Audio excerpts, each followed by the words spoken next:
J'étais hébergé dans un centre d'urgence et je cherchais à être productif, à travailler. Alors quand j'ai rencontré mon référent chez Emmaüs Défi, j'ai eu la chance de tomber sur une personne qui m'a écouté parce qu'au début j'avais besoin d'être écouté par une personne parce que dans les centres on n'est pas forcément écouté. Donc elle m'a bien expliqué ce qui était important, c'était un accompagnement global d'une personne, donc la santé était importante parce que je n'avais rien fait sur la santé depuis des années. Sur le travail, le fait de respecter les horaires, le fait d'avoir une hiérarchie, le fait aussi d'être important dans un groupe, donc d'avoir des collègues, d'avoir à respecter les collègues.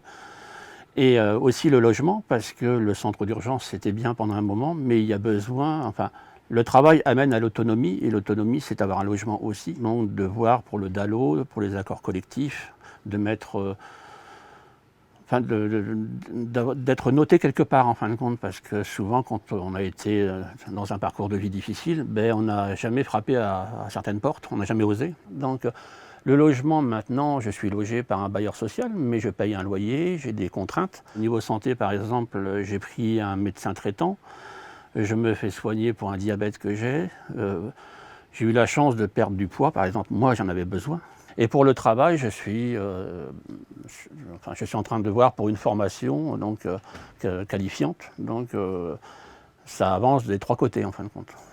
Je pense que le fait de faire les trois en même temps permet de s'élever beaucoup plus facilement. J'aurais eu du mal à me vendre potentiellement à un recruteur extérieur si j'étais pas un peu plus fier de moi physiquement, si j'étais pas un peu plus fier de moi parce que j'ai un logement. C'est un peu la technique de la chaise. Si vous avez 2 pieds sur une chaise, vous tombez. Si vous avez 3 pieds, vous tenez debout. L'accompagnement m'a fait que je me suis pris en charge avec la personne, mais elle m'a laissé la liberté de faire les choses à mon rythme, ce qui était important pour moi, parce que quand on n'a rien fait et puis qu'on vous demande plein de choses, il y a des priorités à donner. Donc elle m'a bien expliqué que les priorités, c'était moi qui me les donnais, mais c'était en partenariat avec elle. Je me suis rendu compte pendant ces années qu'on ressemblait énormément à l'objet qu'on vendait. L'objet qu'on vend, il a eu une vie. Pendant un moment, on l'a caché ou il n'a plus été utile. Et il redevient utile. Donc c'est un peu le parcours des gens ici, en fin de compte, à Emmaüs Défi, c'est qu'on a été utile. Pendant un moment, les problèmes de la vie ont fait qu'on s'est senti inutile, ou alors que les gens autour de nous nous ont sentis inutiles. Et puis il y a une petite flamme qui s'est rallumée, et puis on se ressent utile, donc on a envie de servir.